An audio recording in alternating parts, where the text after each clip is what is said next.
Marcus Chen adjusted his atmospheric suit one last time, before stepping onto the rust-colored surface of Kepler 442b. The twin suns cast long shadows across the barren landscape, creating an alien checkerboard of light and darkness that stretched to the horizon. Behind him, the transport ship's engines hummed quietly as the rest of the survey team prepared their equipment. "Another dead rock," muttered Rodriguez, the team's geologist, as he hefted his scanning equipment. "Command keeps sending us to these lifeless worlds hoping we'll find something worthwhile." Marcus didn't respond immediately. His attention was focused on his companion, a German shepherd named Atlas, who was already sniffing the filtered air through his specially designed canine environmental suit. The dog's tail wagged slowly as he explored this new world, unbothered by the alien environment that surrounded them. The mission was routine: conduct a geological survey, analyze mineral deposits, and determine if Kepler 442b held any strategic value for the Terran Federation. It was the kind of assignment that had become commonplace since humanity had joined the Galactic Council 3 years ago. What had started as humanity's greatest achievement, first contact with alien civilizations, had quickly devolved into a series of menial tasks and second-class treatment. The other species in the Council barely tolerated human presence. The Xanthari viewed humans as primitive warmongers, despite humanity's relatively peaceful expansion into space. The crystalline Vexani considered human emotional responses to be a sign of mental instability. Most dismissive of all were the Korthak, a reptilian species that had dominated galactic politics for centuries and saw humans as nothing more than useful laborers for dangerous missions. "At least the gravity's comfortable," said Dr. Sarah Kim, the team's xenobiologist, as she set up her analysis station. "0.8 Earth standard. We won't be fighting our equipment all day." Atlas bounded ahead of the group, his enhanced senses already working to catalog the new environment. The dog had been genetically modified for space exploration, enhanced intelligence, improved radiation resistance, and the ability to detect trace atmospheric compounds that human technology might miss. He was Marcus's partner in every sense of the word, having served together on a dozen worlds across 3 star systems. The survey began methodically. Rodriguez used his deep core sampling equipment to extract mineral samples while Dr. Kim searched for any signs of microscopic life. Marcus coordinated the team's movements and maintained communication with their orbiting ship. It was tedious work, but someone had to do it, and the Council seemed content to assign such tasks to their newest members. Hours passed under the alien suns. The landscape remained stubbornly barren. No vegetation, no signs of current or past civilizations, no indication that anything interesting had ever happened on this world. Marcus was beginning to think Rodriguez had been right about it being another dead rock when Atlas suddenly froze. The dog's ears perked up, his head turning toward a cluster of weathered rock formations about half a kilometer to the east. A low whine escaped his throat, the kind of sound he made when something was very wrong. Marcus had learned to trust Atlas's instincts implicitly. The dog had saved their lives more than once by detecting hidden dangers that human technology had missed. "What is it, boy?" Marcus asked, kneeling beside his companion. Atlas looked up at him with intelligent brown eyes, then back toward the rocks. The dog's enhanced vocal cords, another product of genetic modification, allowed him to produce a limited range of sounds that approximated human speech. "Hurt," Atlas said, the word coming out as a raspy approximation. Something hurt. Marcus felt his pulse quicken. In 3 years of galactic exploration, they had never encountered another sentient species outside of Council members. The possibility that there might be survivors from some unknown civilization was both exciting and terrifying. "Rodriguez, Kim, we're checking something out," Marcus called to his team members. Atlas picked up something unusual. The 3 humans followed the dog across the rocky terrain. Atlas moved with purpose now, his nose to the ground as he tracked whatever scent had caught his attention. They climbed over a series of low hills, the alien landscape providing little cover from the intense sunlight. As they crested the final hill, Marcus saw what had attracted Atlas's attention. Hidden in a narrow canyon between 2 towering rock formations was the wreckage of a spacecraft. The design was unlike anything Marcus had seen before, sleek and organic-looking, as if it had been grown rather than built. Parts of the hull had been torn away, revealing complex internal structures that gleamed with an oily, rainbow sheen. My God, whispered Dr. Kim. This isn't any council technology I recognize. Atlas was already moving toward the wreck, his whines becoming more urgent. Marcus followed, his hand instinctively moving to the plasma pistol at his side. They had no idea what they might find in that alien ship, or whether it posed any danger. The entry hatch had been ripped clean away, leaving a jagged opening in the ship's side. Marcus activated his suit's illumination system and peered inside. The interior was filled with a strange, bluish mist that his atmospheric sensors identified as mostly harmless, a complex mixture of gases that included several unknown compounds. Atlas pushed past him and disappeared into the ship. A moment later, his barking echoed from somewhere deep within the vessel. Marcus exchanged glances with his teammates, then followed the dog into the alien craft. The ship's interior was a maze of curved corridors and irregular chambers. Strange symbols covered the walls, pulsing with a faint luminescence that seemed to respond to their presence. The air was thick with the scent of ozone and something else, something organic and unsettling. They found Atlas in what appeared to be the ship's central command chamber. The dog was standing over something on the floor, his tail tucked between his legs and his ears flat against his head. As Marcus approached, he could see what had captured the animal's attention. Lying on the deck was a creature unlike anything in the council databases.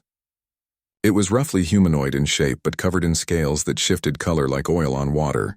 Multiple arms ending in delicate finger-like appendages were folded across its chest. Most unsettling of all were its eyes, large, multifaceted organs that seemed to hold an intelligence that was both alien and achingly familiar. The creature was badly injured. Green fluid that might have been blood pooled beneath its body, and Marcus could see that several of its limbs were bent at unnatural angles. But it was still alive. Its eyes tracked their movement, and a sound like wind through crystal emerged from what might have been its mouth. Marcus found himself face to face with a dying alien, possibly the last survivor of its species. In that moment, he realized that whatever choice he made would ripple far beyond this lonely world, changing not just his own fate, but potentially the course of human history itself. The dying alien's eyes fixed on Marcus with an intensity that made his skin crawl. Dr. Kim stepped forward, her scientific curiosity overriding her caution as she activated her medical scanner. The device hummed quietly as it analyzed the creature's vital signs, painting a grim picture on the small display screen. Multiple fractures, severe internal bleeding, and what appears to be systemic organ failure, Kim reported, her voice tight with concentration. Whatever happened to this being, it's dying fast. Rodriguez backed toward the entrance, his face pale behind his helmet's visor. We should report this to command immediately. This is way above our pay grade, Marcus. If this thing is hostile, or if there are others like it.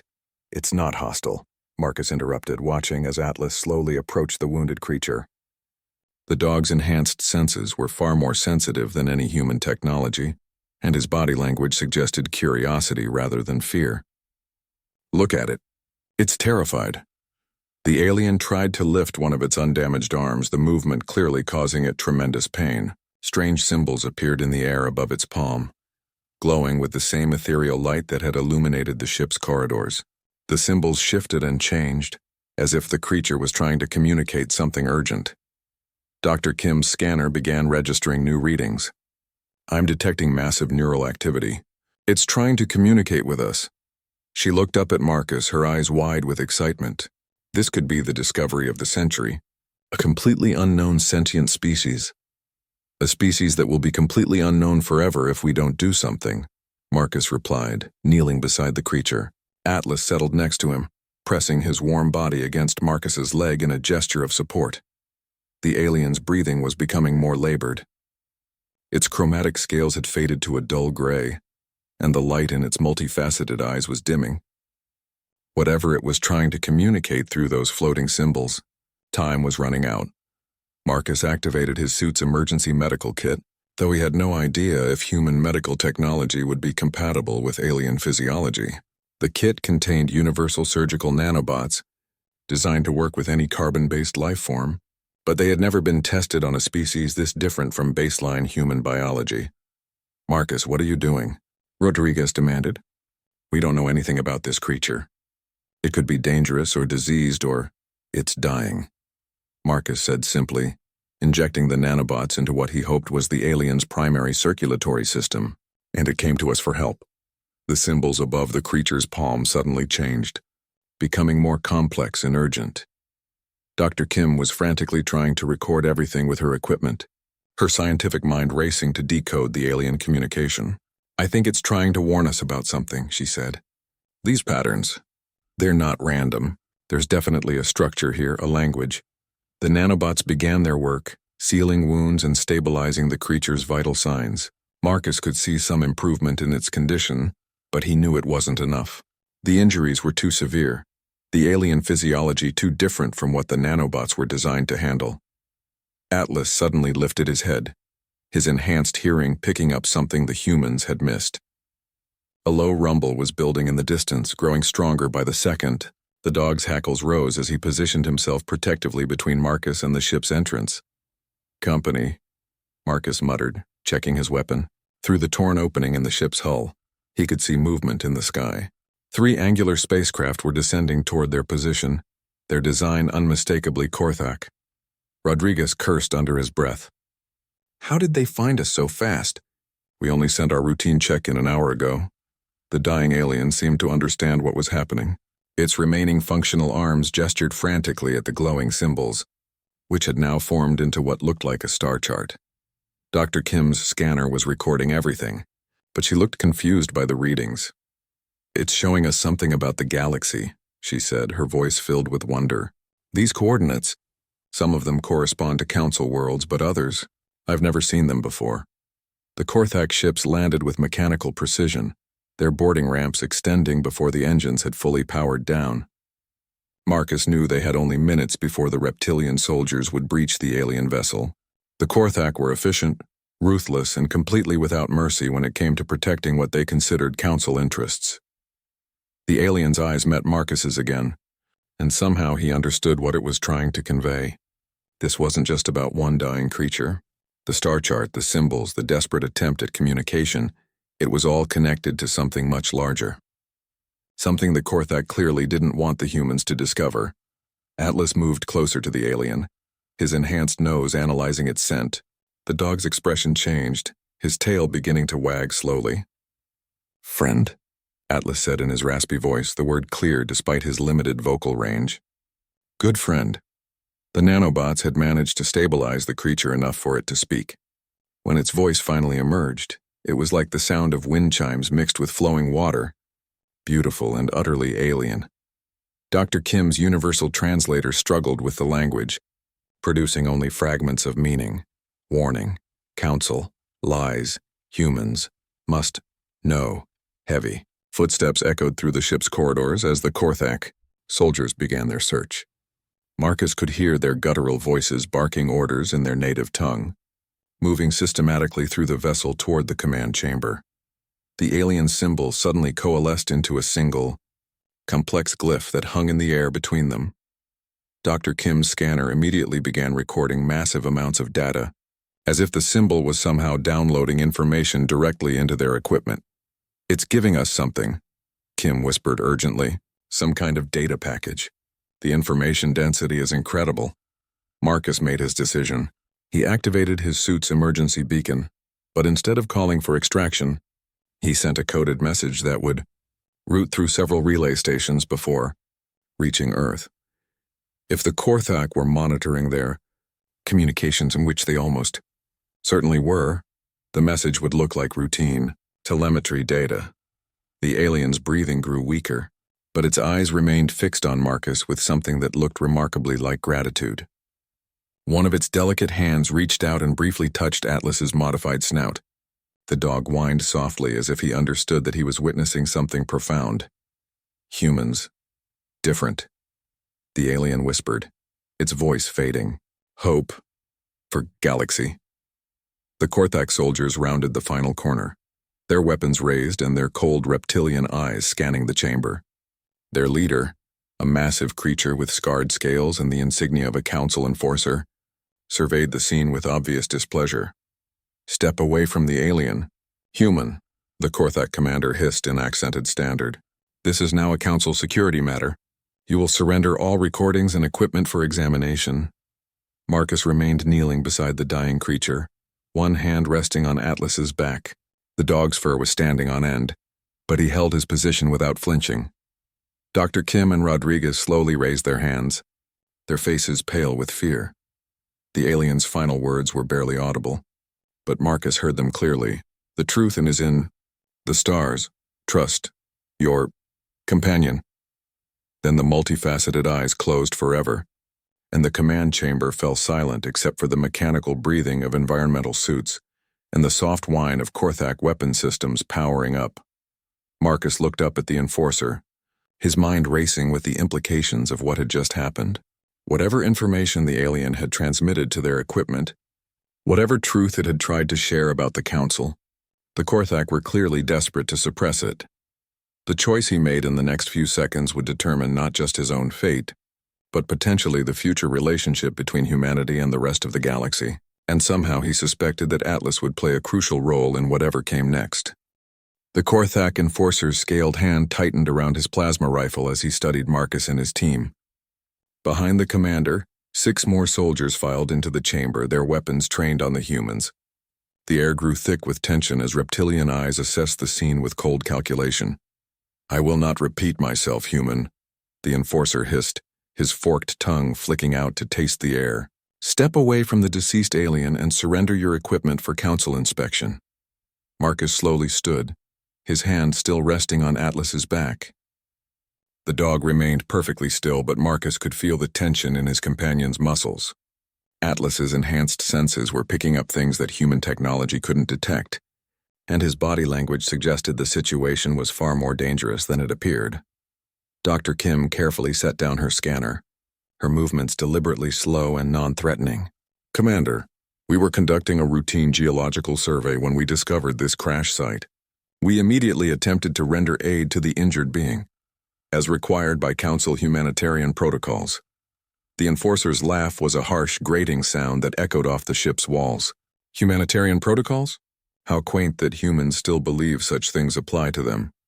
His cold gaze fixed on Marcus.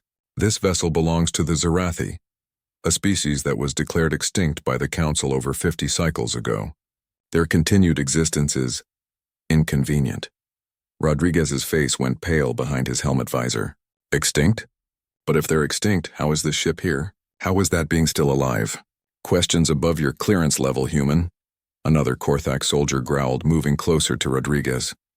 "Your species has not yet earned the right to know certain truths about galactic history." Marcus felt a chill that had nothing to do with the alien ship's environmental systems.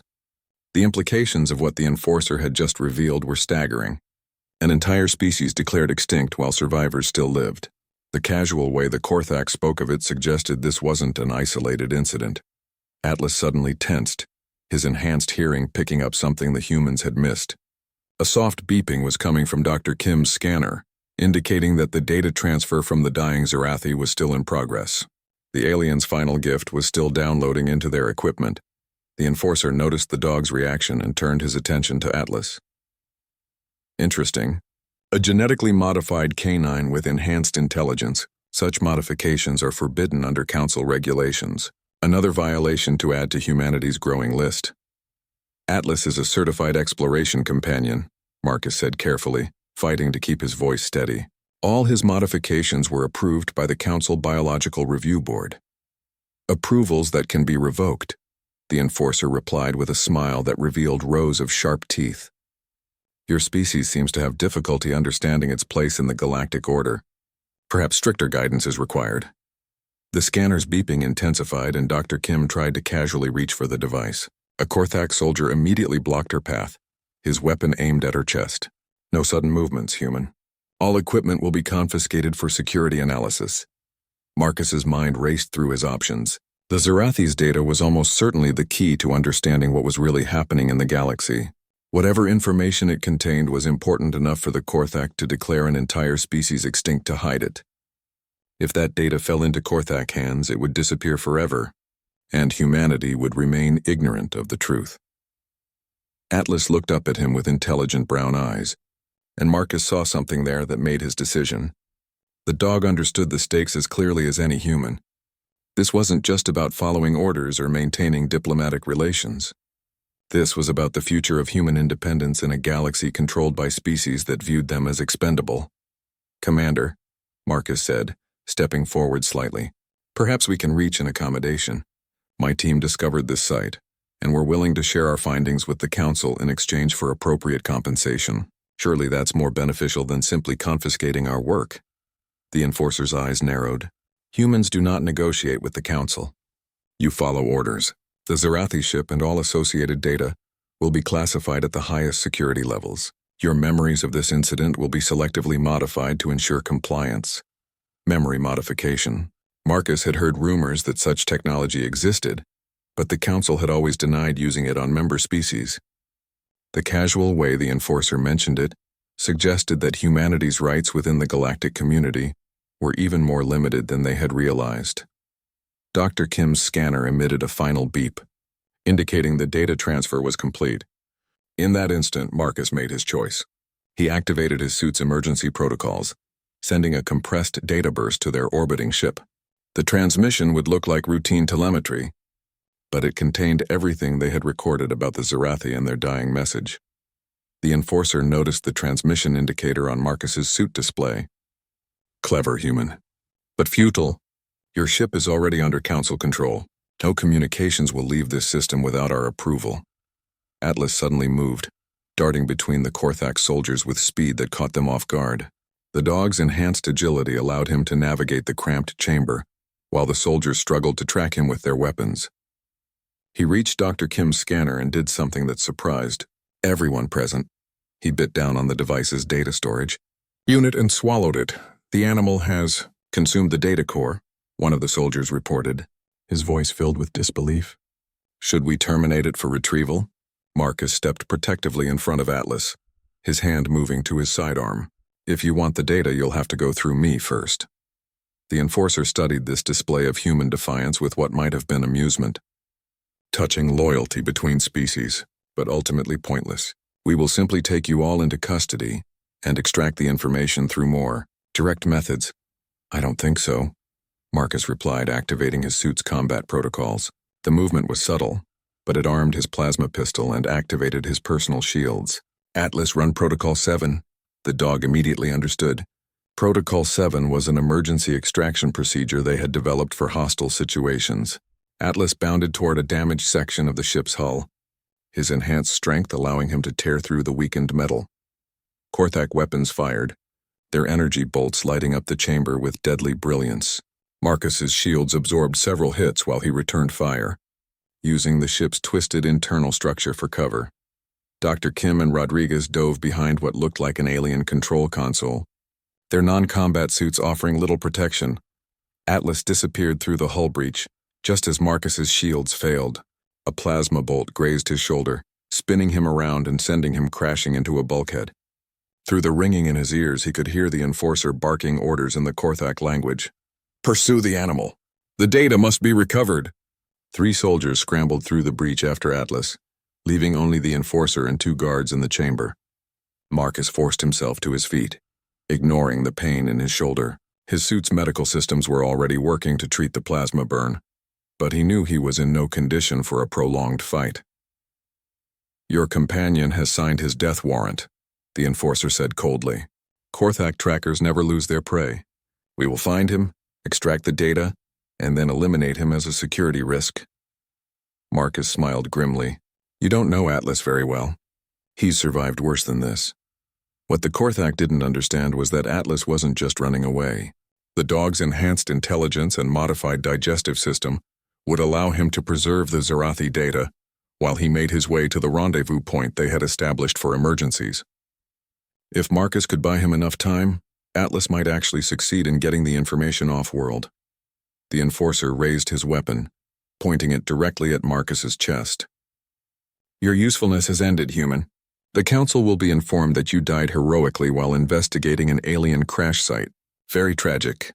Marcus tensed, ready to make a final desperate move when alarms began blaring throughout the alien ship. Emergency lights flickered on, bathing the chamber in an eerie red glow.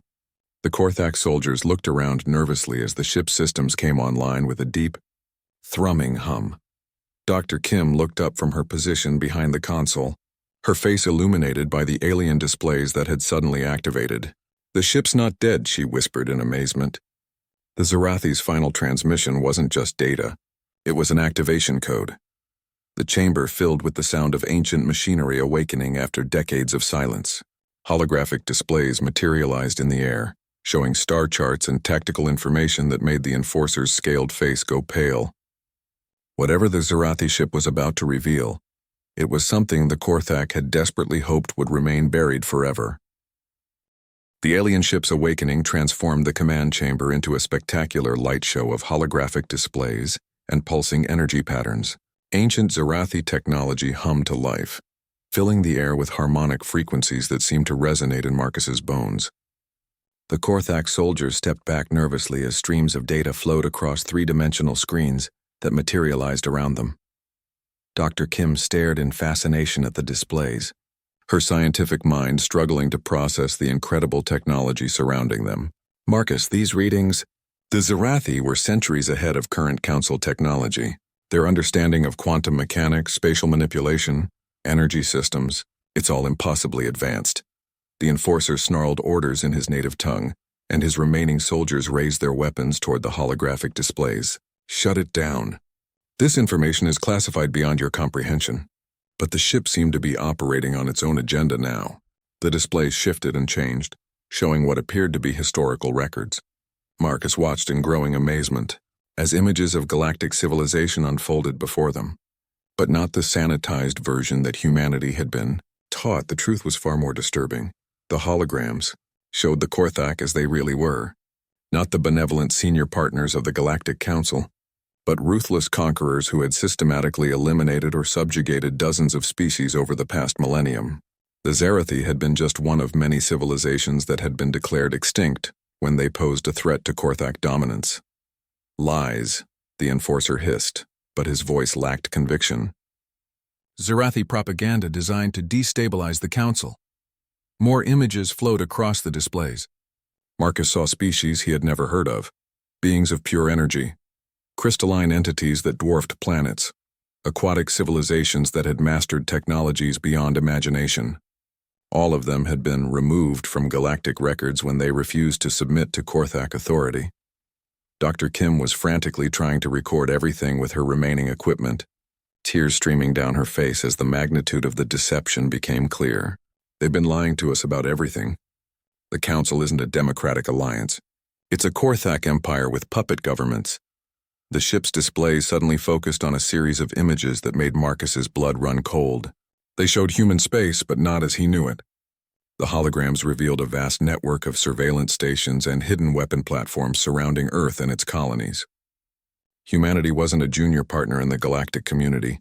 They were prisoners in an elaborate cage. Rodriguez stumbled backward, his face pale with shock. "Those platforms, they're positioned to destroy our entire civilization in minutes. We're not allies, we're hostages." The Enforcer had apparently decided that subtle intimidation was no longer an option. He raised his plasma rifle and aimed it directly at the ship's central display core. "Enough. This vessel will be destroyed rather than allow its lies to spread." Before he could fire, the ship's defensive systems activated. Energy barriers sprang up around the humans, protecting them from Korthak weapons while simultaneously trapping the reptilian soldiers in containment fields. The Enforcer found himself frozen in place, his weapon useless against the Zorathi technology. A new hologram appeared, this one clearly meant as a direct communication. The image showed a Zorathi similar to the one they had found dying, but healthy and speaking with calm authority. Dr. Kim's universal translator worked frantically to process the alien language. "If you are witnessing this recording, it means the last of our kind has finally found beings capable of understanding the truth. We have spent our final years documenting the crimes of the Korthak Empire, hoping that someday a species would emerge with the courage to challenge their dominance." The holographic Zorathi gestured toward displays, showing humanity's recent activities in space. "Your species shows promise. Unlike the others who came before, humans possess a combination of compassion and determination that the Korthak fear. This is why they move so quickly to contain you within their surveillance network." Marcus felt a surge of anger as he realized how thoroughly humanity had been deceived. Every diplomatic victory, every technological advancement, Every expansion into new star systems had been carefully orchestrated by the Korthak to maintain the illusion of human independence while keeping them under complete control. The recording continued. The data we have preserved contains evidence of the Korthak Empire's crimes, including the locations of surviving members of supposedly extinct species. Many of our people still live in hidden colonies, waiting for the day when they can reclaim their freedom. We offer this information freely, in hope that your species will prove capable of what we could not, uniting the oppressed against their oppressors. Outside the ship, Marcus could hear the sounds of combat. Atlas was leading the Korthak pursuit team on a chase across the planet's surface, using his enhanced speed and intelligence to stay one step ahead of their trackers. But Marcus knew his companion couldn't evade them forever. Time was running out. The Zarathi recording seemed to sense the urgency of the situation. The hologram shifted to show technical specifications for something that made Dr. Kim gasp in amazement. "It's a communication system," she whispered. "But not like anything we've ever seen. It can reach across the entire galaxy instantaneously, bypassing all Korthak monitoring systems. The quantum entanglement network we established still functions," the holographic Zarathi explained. "Use it to contact the hidden colonies to spread the truth about Korthak oppression. Unite the free peoples of the galaxy against those who would enslave them all." The ship's systems began downloading massive amounts of data into Dr. Kim's remaining equipment.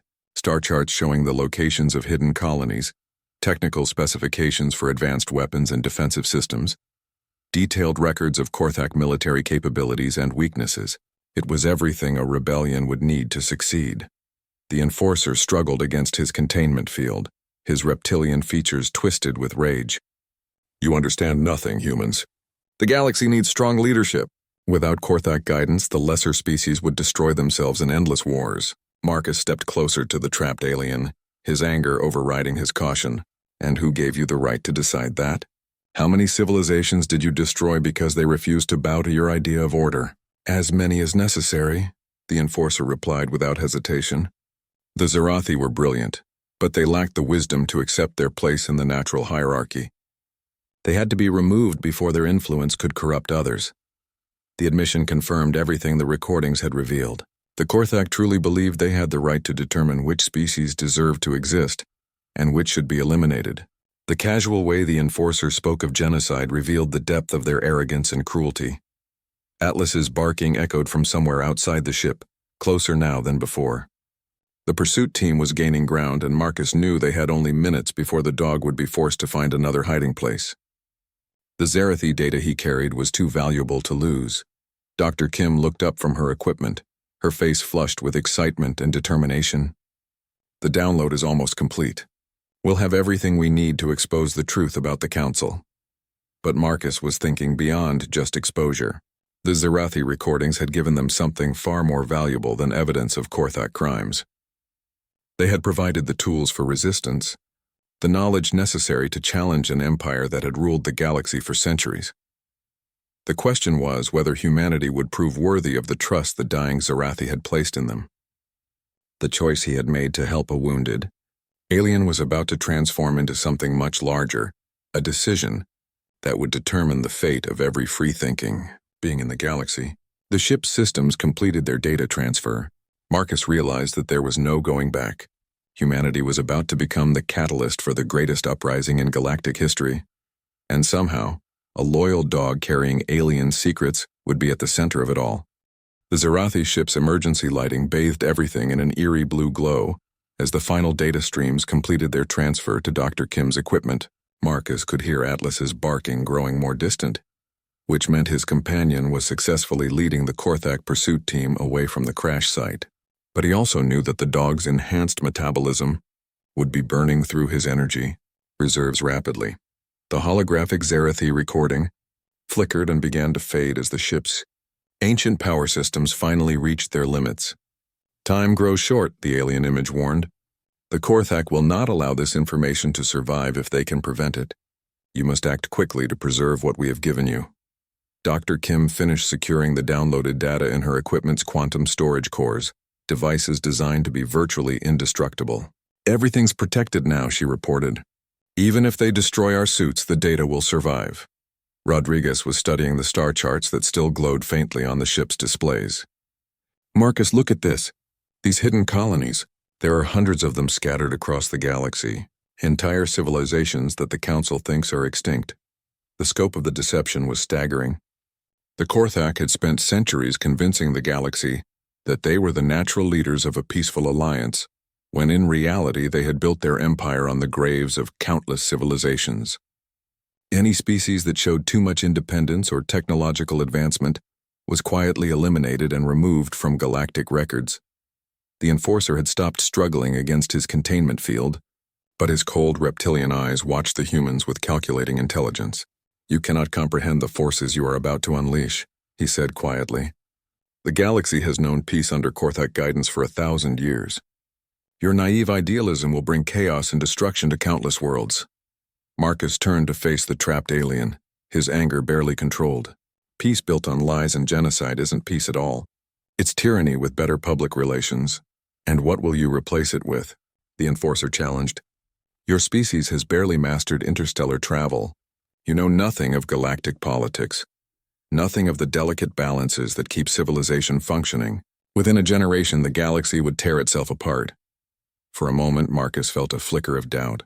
Humanity was indeed young by galactic standards, and their understanding of interspecies relations was limited.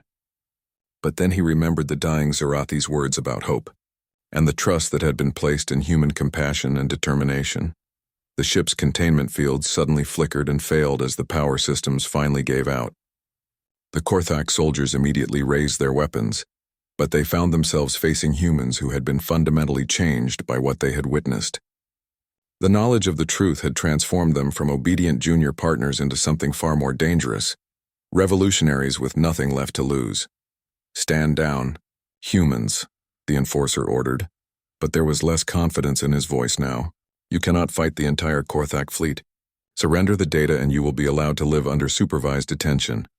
Dr. Kim clutched her equipment protectively. Supervised detention? Is that what you call the surveillance network around Earth? Are all Council species kept under such close supervision? The Enforcer's silence was answer enough. Every species in the Council was trapped in the same web of control, their every action monitored, and their development carefully limited to prevent them from becoming threats to Korthak dominance. Atlas's barking suddenly changed tone, becoming more urgent and directed. Marcus recognized the signal. His companion had found something important and was calling for assistance. Through the ship's torn hull, he could see movement in the alien landscape outside. The pursuit team has lost him, Rodriguez observed, checking the readings on his environmental scanner. Whatever Atlas found, it's got the Korthak worried. Marcus made his decision. Kim, Rodriguez, start moving toward the rendezvous point. I'll delay them here as long as possible. But Dr. Kim shook her head firmly. We're not leaving you behind. Whatever happens next, we face it together. The sound of approaching footsteps echoed through the ship's corridors as the pursuit team returned from their unsuccessful chase. Marcus could hear them reporting to the Enforcer in their harsh native language, their voices filled with frustration and growing concern. When the soldiers entered the command chamber, their leader immediately noticed the absence of containment fields and the humans' defiant posture. The ship's power has failed, he reported. The animal led us to a canyon system where our trackers lost his scent. He has vanished. The Enforcer's expression darkened. Impossible. Korthak hunters never lose their prey. The terrain is unstable, Commander. Ancient lava tubes honeycomb the entire region. The animal's enhanced intelligence allowed him to navigate passages too narrow for our soldiers to follow. Marcus felt a surge of pride in his companion. Atlas had not only evaded capture but had found a way to disappear completely in alien terrain. The dog's enhanced problem-solving abilities and modified physiology were proving to be exactly what was needed to keep the Zarathi data safe. The Enforcer turned his attention back to the humans, his frustration evident in every movement. No matter. We will recover the data eventually. Your ship is under our control. Your communications are monitored, and this planet is now under martial law. The animal cannot hide forever. You're wrong about that, Marcus replied, thinking about Atlas's capabilities. He can survive on his own for weeks if necessary, and he's smart enough to find a way off this planet when the time is right. The truth was that Atlas had been designed for exactly this type of situation. His enhanced digestive system could extract nutrients from almost any organic matter. His modified cardiovascular system could function efficiently in various atmospheric conditions, and his improved intelligence allowed him to adapt to new environments rapidly. Dr. Kim activated her suit's emergency beacon, sending what appeared to be a standard distress signal, but actually contained coded information about their situation. If any human ships received the transmission, they would understand that something had gone catastrophically wrong with the mission. The enforcer noticed the transmission and smiled coldly. Clever but pointless. Your distress call will be intercepted and analyzed by Korthak intelligence before it reaches any human vessels. Your people will be told that you died in an unfortunate accident while exploring a dangerous alien ruin. As if to emphasize his point, the ship's damaged structure groaned ominously. The ancient hull was finally succumbing to the stresses of its long abandonment, and sections of the ceiling were beginning to collapse. Sparks flew from damaged power conduits as the Zarathi vessel prepared to become the tomb its builders had never intended it to be. Marcus looked around the failing ship and realized that their situation was about to become even more desperate. The Korthak had the advantage of numbers, superior weapons, and complete control of the space around the planet. Even if Atlas managed to escape with the data, getting it to the right people would require resources and connections that none of them possessed. But then he remembered something the holographic Zarathi had mentioned, the quantum communication network that could reach across the galaxy instantaneously. If they could somehow access that system, they might be able to transmit the truth directly to the hidden colonies and surviving members of supposedly extinct species. The question was whether they could survive long enough to find and activate the Zarathi communication array, and whether Atlas, carrying the genetic key to everything they had discovered, could somehow make it to safety while being hunted by the most efficient trackers in the galaxy. As another section of the ship's ceiling collapsed, Marcus realized that the next few hours would determine not just their own fate, but the future of freedom throughout the galaxy. The dying Zarathi's gift had given them the tools for revolution, but tools were useless without the courage and determination to use them effectively. The real test of human character was about to begin. The collapsing Zarathi ship forced everyone to move quickly. Debris rained down from the deteriorating ceiling as ancient support structures finally succumbed to decades of damage and neglect. The enforcer barked orders to his soldiers, directing them to extract the humans before the vessel became completely unstable. Marcus found himself roughly grabbed by two Korthak soldiers and dragged toward the ship's exit. Dr. Kim and Rodriguez received similar treatment, their equipment confiscated and their suits' weapon systems disabled. As they were marched through the twisting corridors, Marcus caught glimpses of the incredible Zarathi technology that surrounded them, all of it about to be buried forever beneath tons of collapsed metal and rock. They emerged from the dying ship just as a massive section of its hull buckled and folded inward. The sound was tremendous, like thunder rolling across the alien landscape. Dust and debris filled the air, obscuring their vision and making breathing difficult even through their environmental suits' filtration systems. The enforcer stood at a safe distance, watching the destruction with evident satisfaction. Another piece of dangerous contraband properly disposed of, he said coldly. The galaxy is safer without Zarathi lies corrupting impressionable minds. But Marcus noticed something the Korthak had missed.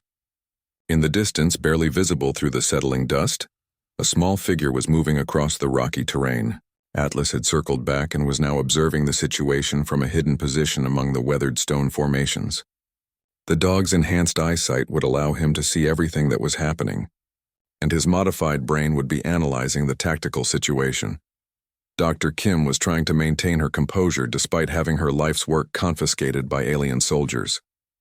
Commander, you've destroyed irreplaceable archaeological evidence. The scientific community will demand an explanation for these actions. The enforcer's laugh was harsh and dismissive. The scientific community will be told that the site was too unstable for proper investigation. Very tragic, but such accidents happen when dealing with ancient alien technology. Rodriguez struggled against his captors, his engineer's mind clearly working through the implications of what they had witnessed. You can't cover this up forever. Too many people know about the site now. Our survey team, the ship's crew. Command? all of whom will receive appropriate memory modifications to ensure their recollections align with official reports. The enforcer replied matter-of-factly, "Standard procedure for incidents involving classified information." The casual mention of memory modification sent a chill through Marcus. He had heard rumors that such technology existed, but the Korthak's willingness to use it on supposedly allied species revealed the true nature of their relationship with humanity. They weren't partners or even junior members of the galactic community. They were subjects in an elaborate experiment in control. Korthak soldier approached the enforcer and spoke quietly in their native language. Marcus couldn't understand the words, but the soldier's body language suggested urgency and concern. The enforcer's expression darkened as he listened to the report.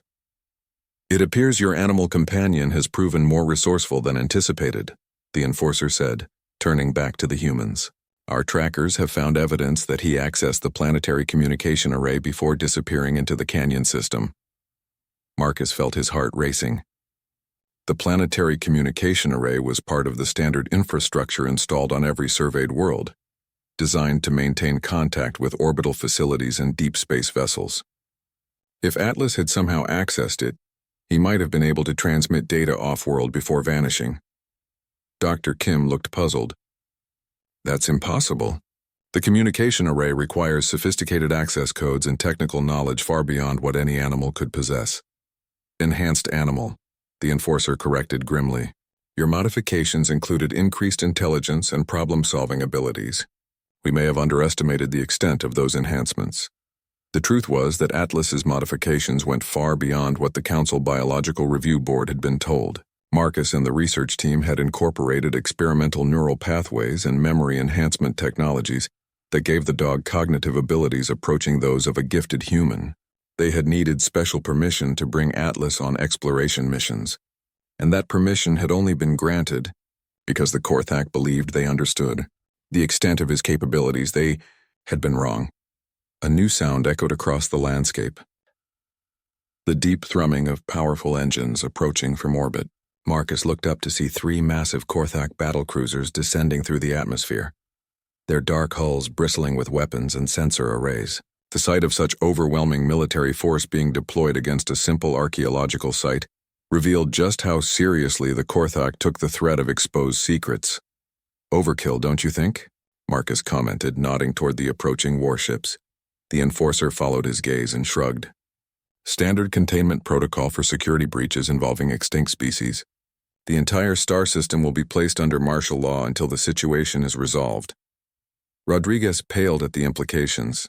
"Our ship, the crew, will be detained for processing," the enforcer confirmed. "Any individuals who may have been exposed to classified information will undergo memory modification or, if necessary, permanent detention." The battle cruisers settled onto the planet's surface with mechanical precision. Their landing sequences synchronized perfectly despite the challenging terrain. Ramps extended from their hulls and streams of Korthak soldiers began deploying across the landscape. Within minutes, the entire crash site was surrounded by a perimeter of armed guards and sensor equipment. Marcus watched the military build up with growing unease. The Korthak were treating this as a major security incident, which suggested that the information contained in the Zarathi data was even more dangerous than he had realized. Whatever secrets Atlas was carrying, they were worth deploying an entire battle fleet to suppress. A new figure emerged from the largest battle cruiser, a Korthak wearing the elaborate armor and insignia of a fleet admiral. The alien moved with the confident bearing of someone accustomed to absolute authority, and even the enforcer straightened to attention as the admiral approached. "Status report," the admiral demanded in perfect standard, his accent barely noticeable despite the alien vocal structure. The enforcer quickly summarized the situation, describing the discovery of the Zarathi ship, the dying aliens' attempt to communicate with the humans, and Atlas's escape with potentially classified data. The admiral listened without interruption, his cold reptilian eyes studying the humans throughout the briefing. "Interesting," the admiral said when the report was complete. "A genetically modified canine carrying Zarathi intelligence data. This presents unique challenges for containment." Dr. Kim stepped forward despite the weapons trained on her. "Admiral, with respect, we're members of the Galactic Council. We have rights under interspecies law. You can't simply detain us without formal charges or proper legal representation. The Admiral's smile revealed rows of sharp teeth. Dr. Kim, isn't it?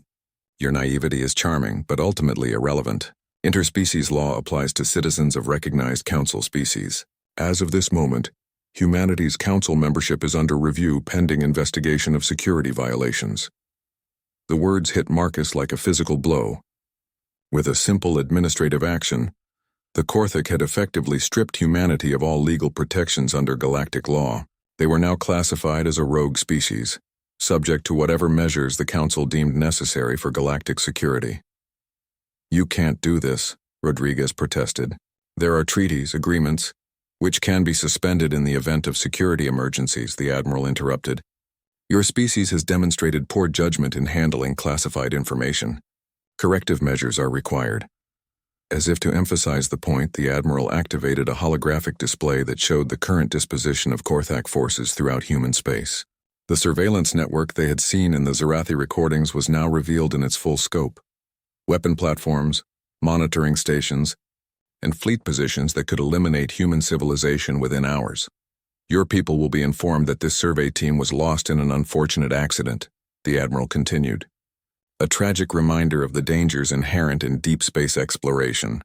Earth's government will undoubtedly express appropriate grief and implement additional safety measures for future missions. Marcus realized that they were witnessing the first phase of humanity's complete subjugation. The Korthak had tolerated human independence only as long as it served their purposes.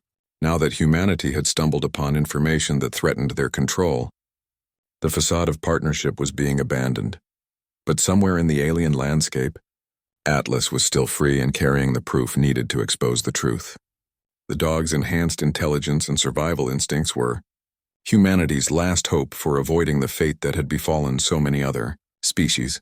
The question was whether one modified canine could somehow accomplish what entire civilizations had failed to achieve, breaking the chains that bound the galaxy under Korthak rule. 3 weeks had passed since the incident on Kepler 442b, and the galaxy had begun to change in ways that even the Korthak could never have anticipated. What started with a dying alien's desperate plea and a loyal dog's courage had grown into something that shook the foundations of galactic civilization. Admiral Vorthak stood in the command center of his flagship, studying reports that grew more disturbing with each passing day. The massive view screen displayed a three-dimensional map of the galaxy, with red indicators marking systems where unauthorized transmissions had been detected. There were dozens of them, scattered across regions that had been considered pacified for centuries. Status report, he commanded, his voice tight with barely controlled anger. The communications officer, a young Korthak with nervous mannerisms, activated his display. Sir, we've confirmed 47 separate transmission events using an unknown communication protocol. The signals are appearing simultaneously across the galaxy, suggesting some form of instantaneous network. Vorthak's claws extended unconsciously as he processed this information. The Zarathi quantum communication array that they thought had been destroyed was somehow still functional, and someone was using it to broadcast messages to every corner of galactic space. Content analysis? The transmissions contain detailed records of historical events, sir. Specifically, documentation of species that were removed from official records over the past millennium. The data includes survival colony locations, technical specifications, and what appear to be tactical assessments of our military capabilities. The Admiral's worst fears were being realized. Somehow the information from that dying Zarathi had made it off the planet despite their best efforts to contain it. More concerning was the sophisticated nature of the transmissions. They were being sent with a level of technical expertise that suggested coordination between multiple surviving Zarathi. Colonies, what about the human animal? Vorthak demanded. Have our tracking teams located it? The tactical officer hesitated before responding. Sir, we lost the creature's trail completely after it accessed the planetary communication array. Our analysts believe it may have used the maintenance tunnels beneath the facility to reach an underground water system. From there, tracking becomes impossible. Vorthak turned his attention to another section of the command center where 3 humans sat under heavy guard. Marcus, Dr. Kim, and Rodriguez had been subjected to intensive interrogation for weeks, but their memory modification procedures had proven unexpectedly difficult. Human neural architecture was apparently more resistant to Korthak mind control technology than anticipated. Marcus looked up as the Admiral approached, his eyes showing defiance despite weeks of imprisonment. "Having trouble maintaining your peaceful galactic order, Admiral? Your pet has caused considerable disruption," Vorthak admitted. "But ultimately it changes nothing. A few scattered colonies cannot challenge the might of the Korthak Empire." "Those scattered colonies are starting to talk to each other," Dr. Kim observed from her restraint chair. "And they're comparing notes about your empire's crimes. How long before they decide to do something about it?" The answer came sooner than anyone expected. Alarms began blaring throughout the ship as the sensor officer called out urgent readings. "Admiral, we're detecting massive energy signatures throughout the system. Multiple vessels are dropping out of hyperspace." The main view screen shifted to show the space around Kepler 442b, and what Vorthak saw there made his blood run cold. Ships were materializing out of hyperspace in formations that should have been impossible. Not just one or two vessels, but entire fleets representing dozens of supposedly extinct species. There were the elegant spiral ships of the Zarathi survivors, their hulls gleaming with that characteristic rainbow sheen. Massive crystalline vessels that could only belong to the Vexani resistance cells that had supposedly been eliminated centuries ago. Sleek organic craft that seemed to be grown rather than built, representing species whose very names had been erased from galactic records. "How many ships?" Vorthak demanded, his voice barely controlled. "Preliminary count suggests over 300 vessels, sir, and more are arriving every minute. They're using jump technologies we don't recognize, faster and more precise than anything in our databases."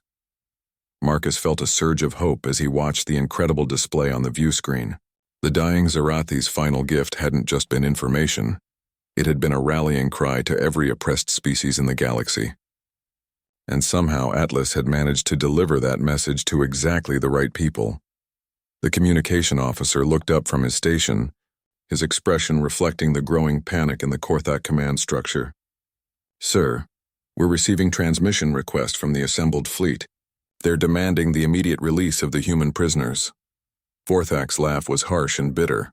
"Tell them that Korthak ships do not negotiate with terrorists and criminals."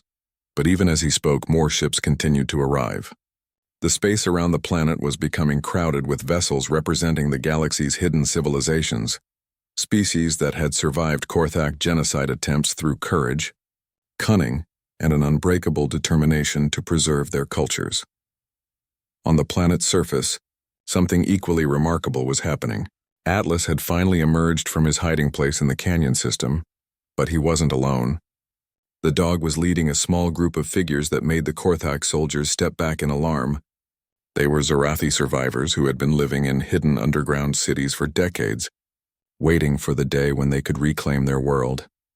The lead Zarathi moved with obvious authority, its chromatic scales shifting through patterns that suggested both determination and righteous anger. It gestured toward the Korthak forces with one of its delicate hands, and suddenly the alien soldiers found their weapons refusing to function. The Zarathi had retained control of their planet's technology, and they were using it to disable the occupying forces. Marcus watched through the command center's monitors as Atlas bounded happily among the freed aliens, his tail wagging as he received what could only be described as a hero's welcome. The dog had not only delivered the crucial information to the right people, he had somehow guided them back to their homeworld, to reclaim what had been stolen from them. Dr. Kim was openly weeping as she watched the reunion between Atlas and the Zarathi. "He did it," she whispered. "That brave, wonderful dog actually did it." Admiral Vorthak was receiving reports from across the galaxy that painted an increasingly desperate picture. The quantum communication network had triggered a coordinated uprising involving dozens of species. Korthak installations were under attack throughout their empire, and many of their puppet governments were collapsing as the truth about galactic history became widely known.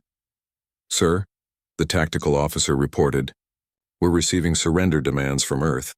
It appears that human forces have somehow gained access to our surveillance network and are demanding the immediate withdrawal of all monitoring platforms." The revelation that humanity had joined the galactic uprising was the final blow to Vorthak's composure. "Impossible. Our security measures around Earth are impenetrable." "Apparently not, sir. Intelligence suggests that the human-animal transmitted detailed information about our defensive positions, along with the historical data. Earth's fleet is currently moving to disable our weapon platforms using technical specifications that could only have come from classified Korthak databases. Marcus couldn't help but smile at the irony. The Korthak had been so focused on preventing the spread of information about their past crimes that they had overlooked the immediate strategic value of the data Atlas carried. The dog hadn't just exposed their historical atrocities, he had provided every resistance movement in the galaxy with detailed intelligence about current Korthak military capabilities. The view screen showed the results of that intelligence sharing. The assembled fleet wasn't just making random attacks. They were conducting coordinated strikes against specific targets with surgical precision. Weapon platforms, communication arrays, command centers, all the infrastructure that the Korthak Empire depended on was being systematically dismantled by beings who knew exactly where to hit for maximum effect. Admiral Vorthak found himself facing a choice that no Korthak commander had confronted in over 1,000 years. His empire was crumbling around him, brought down by the courage of a single dying alien and the loyalty of one modified dog. The species he had dismissed as primitive and controllable had proven capable of something the Korthak had never expected: genuine cooperation across racial and cultural boundaries. As the first surrender request began, arriving from Korthak installations throughout the galaxy, Vorthak realized that the age of their dominance was ending. The galaxy's oppressed peoples had finally found their voice, and they were using it to demand freedom, justice, and the right to determine their own destinies.